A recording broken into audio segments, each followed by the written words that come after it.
If you're not working on building your own dream, you're working on building somebody else's dream.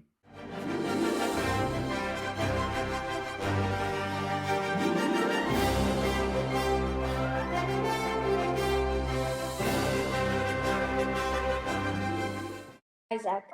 Hey, Liam. So I know that you have an academy for kids and for them to become entrepreneurs. Why did you decide to open it? So I'll tell you a little story about that. So when Sky, 3 years ago, he wanted to start selling. He had an idea, right? So the flower shops were closed during the pandemic. I had a client that used to own a flower shop. And I was talking to him a lot. So Sky overheard that flower shops are closed, and he had an idea. Wow, it's an opportunity. Flower shops are closed. We have a lot of flowers growing in our backyard, so let's start selling them. And we helped him do it, and it was a huge success. He made, if I remember correctly, $293 in about 2 weeks, but it was just like a couple of minutes a day. He was like, yeah, we made a post on Facebook group, local Facebook group, that we have flowers, that he's selling them, and it was actually a pre-bloom. So it wasn't flowers yet. It was just like the roots that are going to bloom soon. Yeah. And people were coming up in droves and buying it from him, and we would dig them out, put them into the box, and it was actually quite surreal because people were wearing masks, gloves, and Sky would hand them the flowers. He was just 6 years old. So that was his first entrepreneurial experience. And then we understood that entrepreneurship is a great way for kids to learn very important skills and also develop resilience and adaptability, because entrepreneurship is like, it's never easy, right? As you grow, you're going to have challenges. This is going to be requiring different approach. So we wanted him to become an entrepreneur, or at least experience an entrepreneurial journey. Yeah. So we went out and we researched what's available for children online, offline, and we bought everything available. And when we got all those resources and we looked at them, we realized that those resources were made for last century. I mean, they weren't teaching kids anything related to, they're not using internet at all. They weren't talking about anything about publishing, media, none of the leverages available to kids today, because they weren't available to anybody before except big companies. But now they're available to all. It's like YouTube channels, social media promotions, things of that nature. So we were quite disappointed, but as true entrepreneurs, we just decided to build one ourselves. So that's what spawned My Kid Entrepreneur, is that there was nothing available on the market, and we realized the importance and the void in the marketplace. And as entrepreneurs do, you see a problem, you fix a problem, and that's exactly what we did. When did you decide to become entrepreneur? Like what age, or like at what moment did you think to yourself that that's it, I want to become an entrepreneur, I'm tired for working other people, I want to make my own money? I have another story for you. So when I came to United States, I was a teenager, and as a first generation immigrants, our parents, they wanted us to go to college and to go and get a job. And so I did that. I went to Pace University, and the job that I got, the second job when I was in Pace, was actually at Goldman Sachs, one of the big investment banks. I was working there from 8 in the morning till 5 p.m. And at 5 p.m. I'll go to college, and I had night classes. It would start at 6 o'clock. Oh. When I was working at Goldman, I had this amazing epiphany that one of my bosses one time, he really liked me. I was kind of his protege. He's like, come into the room with me. I want to show you something. I want you to see something. He takes me into the conference room, and there's about 7 or 8 guys there.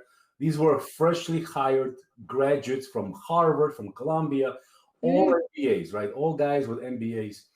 And he had a speech with them, a welcome speech. And in that welcome speech, he told them something that I'll never forget. He said, everything you've learned in colleges, you almost forget. It's not relevant to real world.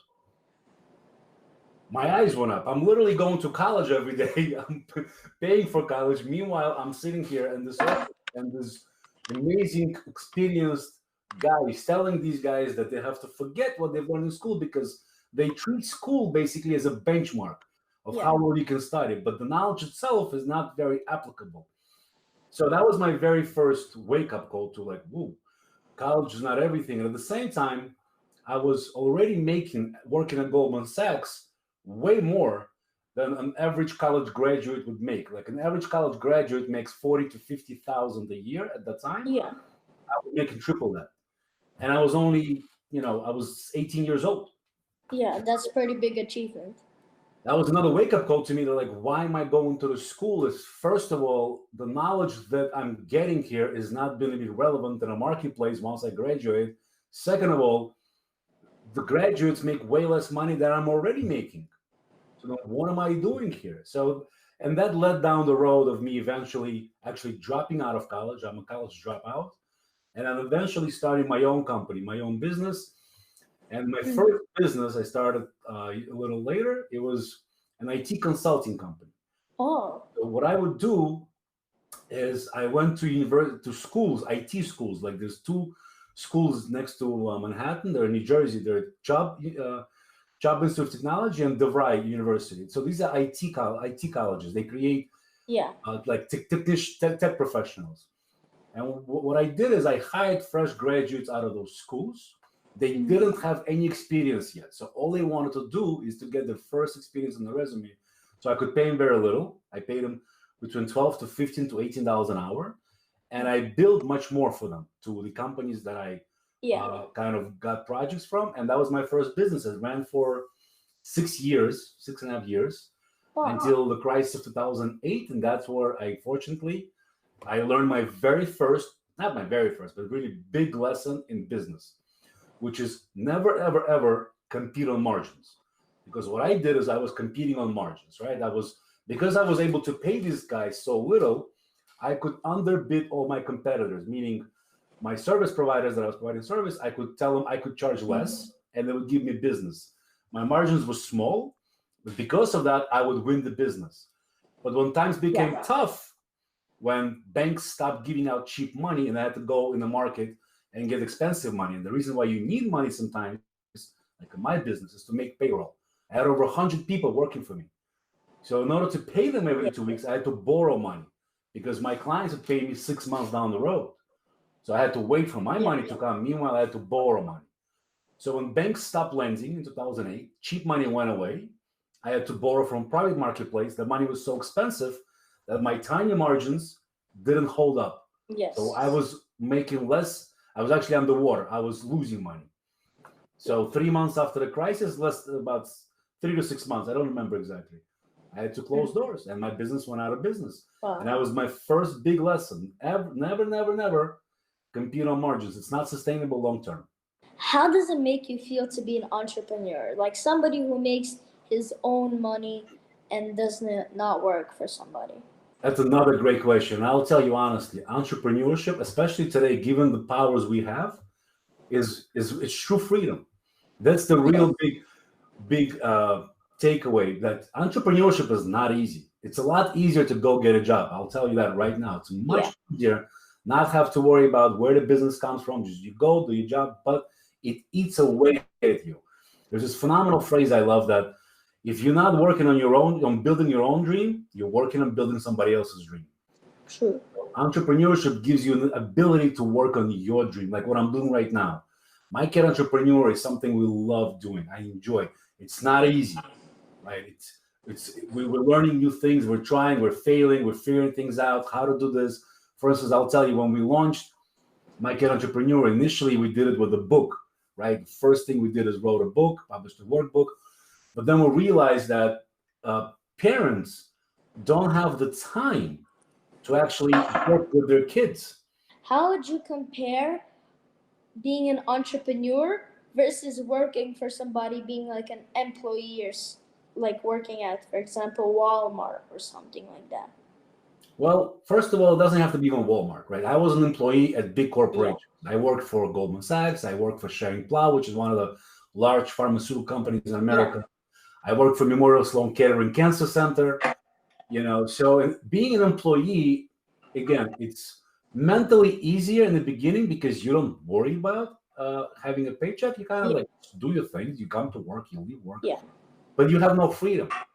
You can't go anywhere. You have to be at work. You have this regimented breaks that you take once a year. You take a vacation, twice a year you take a vacation, but you're not your own boss. So right now, when I do my schedule for the week, I schedule lunches with people I want to do. I'll schedule when I want to take my wife out. I'll schedule when I want to spend time with my kids. And then I work around that schedule and fill it in with what I want to do for business. I'm my own boss. Also, once you succeed, entrepreneurship has a much bigger upside. You will Yeah. never make, well, you could if you go into the financial sector, but any other job other than that, you will never make millions of dollars. Right? The only job you can have is in the financial sector where there are big bonuses and you could Yeah. be potentially rich. But other than that, other than the financial sector, there is nothing like that. 90% of employees never become financially independent and never mind wealthy. Because in order to create wealth, you have to build assets. And employees rarely even understand that. Nobody teaches them that. So, but today we're living through an entrepreneurial boom because the technology revolution that's coming right now especially that AI is here, Yes. it's like unshackling us. It's empowering us to create amazing products, to be able to market to wide audiences. So today is very exciting times to become an entrepreneur. Yeah. What habits would you suggest people to get rid of to become an entrepreneur? You have to learn skills. You have to start by learning skills. Yes. That's and then the thing is skills have a compounding effect, meaning you learn one skill and that's good. Then you learn another skill. But in combination, there are much more than just two separate things Yeah. because they just compound one on top of another. So the most important skill of an entrepreneur is to be able to tell stories and paint a vision, right? So that's where you start learning. Then another skill is, for instance, to be able to communicate your vision, to paint a big picture to people in order for them to get excited or for your Yes. employees to be a part of your team or for your customers to see where you're going. So being able to communicate your vision and especially doing that through storytelling is really an entrepreneurial dream and it's a trifecta. So learning new skills, but that's not the only skills. You also have to have technical skills. Like when you guys did this book, you've learned how to use AI in order to brainstorm using ChatGPT, in order to create images using Midjourney, in order to edit images using Adobe products. We're now picking up all these technical skills as well as intangible skills. And in the process, you're also learning something else. You're learning the most important lesson of all, I believe, is that failure is not something to be afraid of. Failure is something to be learned from. Failure is what I've learned that from Tom Bilyeu, this amazing phrase. I'm going to say that, but I'm going to unpack it a little. Failure is the most data-rich stream of information available to us, meaning the amount of information and lessons you can learn by trying and failing supersedes any other learning mechanism available. If you read a book, you will learn. But if you take action on that, you will learn way more than just by reading, right? So, and also if you're not failing, that means you're not trying hard enough. You're not thinking outside the box. Yes. One of the probably actually the greatest entrepreneur of our time, Elon Musk, he actually quantified it, meaning he put a number to it. He said that unless they scale back, meaning unless 10% of their initiatives fail, they're not innovating fast enough. So he expects to fail at least 10% of the time. That's a requirement for these companies. So another question for you. So I know you have a son, Skylar, that just wrote his third book with me called Happiness is a Choice. I have a question. If Skylar would ask you to go every single weekend of the summer to go sell lemonade, but for example, you would want to go like skiing or fishing, what would you choose? Interesting question. I didn't see that one coming. So, as a parent, you have to prioritize things. And vacations are very important. However, if he wants to sell every weekend, and I, as a father, really want to support him on this, I would sacrifice the vacation time for that purpose. So I would choose to go with him and sell lemonade, or maybe we'll compromise. Maybe we'll compromise and say, okay, how about we do this 3 weekends in a row, and then the fourth weekend we go somewhere. Yes. But I would always prioritize supporting him in this because I really want him to embrace entrepreneurship. So if that means I will have less vacation time this summer, and so be it. That's the price I'm willing to pay. How is your entrepreneurial journey going so far, Leon? Pretty good. Very good. Have you been selling lemonade and books? Yep. How you doing? Pretty good. On lemonade, I've made $360 on the and it's over 2 weekends, And on the Right. book, I've made 200 for sure. That is amazing. So you've right now made in revenue, in gross money take, $560. That's very impressive. I'm very impressed with you how fast you're doing this, especially the fact that you sold $360 worth of lemonade in a couple of weekends.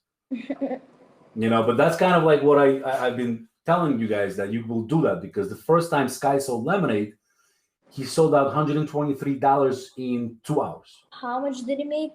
$123 in total revenue. That's not counting his expenses, right? In 2 hours. He just sold out. There's no more lemonade left. Oh, my top was 194 in 2 hours. See, you beat him. But how much were you charging per cup? $2. Very good. Don't charge little. Charge more. I've seen people that were charging like 50 cents for a couple of lemonade. And I wanted to tell them, but it's not my place. Like, what are you doing? Charge more. People will pay. It's about demand. I saw one YouTube video. A guy was selling a cup of lemonade for 25 cents. It was a really hot day. It was like 100 degrees. He made like $1,000. But he had to have a truck of lemonade. But imagine how much he would make if he was charging $1, $2. Right? He would quadruple his income. Because nobody's going to say no to you when they come up for a cup of lemonade because it's $2. People are still going to buy. But not as much as 50 cents. No, you'd be surprised. I don't think there's any downward motion here. I don't think people are going to decline the sale from a child who's selling lemonade because they ask how much, and then no, it's too expensive. It's not expensive. It's a cup of lemonade. You go right now, you go to any store to buy a drink, a sports drink, or even a bottle of water is $2. Yeah. You buy a sports drink, it's $5. So you're buying a fresher cup of lemonade with freshly squeezed lemons in it, and it's a child selling. Nobody's going to say no because of price. There's no price barrier. So Sky is selling it for $2.50, and everybody pays $3, and quite often tips on top of that. As a matter of fact, it got to a ridiculous point where Sky was selling recently here in New Milford, and somebody gave him a $20 bill, and he said, "Do you want change?" For a $250 lemonade, because he expects to get tipped all the time, because he actually does. But that's that 50 cents thing that actually does a lot of wonders. Yeah. Because it leaves that, nobody asks for coins from kids. Yes. So I encourage you to actually charge $2.50. You will see. Nobody's going to say no, and you're going to be selling for $3 instead of $2. So you just raise your revenue by 50%. Yes. Try it as an experiment. See how well you do. Yes. And that's another thing in business. Always try. Mm-hmm. Data. You want to get data on everything that you do. That's the only way to actually know what's working, what's not. Guessworking doesn't work. You have to try, record, analyze. Data is critical. Data is probably the most valuable asset in any business. Yep. All right, this was fun. Do you remember your dreams as a kid? Who did you want to be like when you grew up? Michael Jordan, Steve Jobs, Elon Musk? Was it a scientist, artist, or an entrepreneur? And by the way, in many parts of the world, it ignores unintended touches. It's super smart. and this was a video that was... Children have an innate ability to dream, to imagine, to create. But as they grow, traditional education can often limit this creativity, focusing on grades and memorization, neglecting that innovative spirit that lies within every child. Are we preparing our children for a rapidly changing world? Are we nurturing their unique talents and capabilities? Are we empowering them to be the leaders of tomorrow?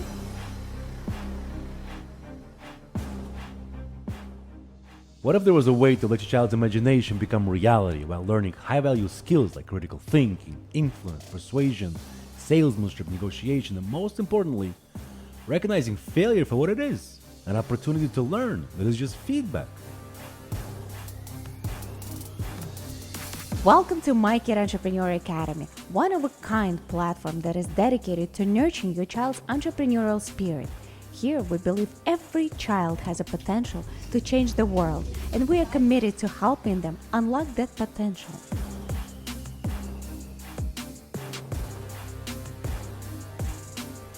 Your child will learn about entrepreneurship through engaging, interactive lessons. They'll have the opportunity to create their own business, learn about marketing, sales, finance, product development, AI, and so much more. Most importantly, they'll learn about failure. Yes, failure, because at My Kid Entrepreneur Academy, we believe that failure is not a stumbling block, but a stepping stone to success. Yeah, so we'll get less money. but I think we'll be still making profit from the money we make. And we will be making profit, but less profit. So I think we should write a book. But what about the expenses of making the book? Making the cover? ChatGPT. Imagine the pride in your child's eyes when they make their first sale, when they figure out a solution to a problem that stumped them. Imagine the resilience they'll build, the confidence they'll gain, and the leadership skills they'll develop. I can talk to Gary Vee at any time now.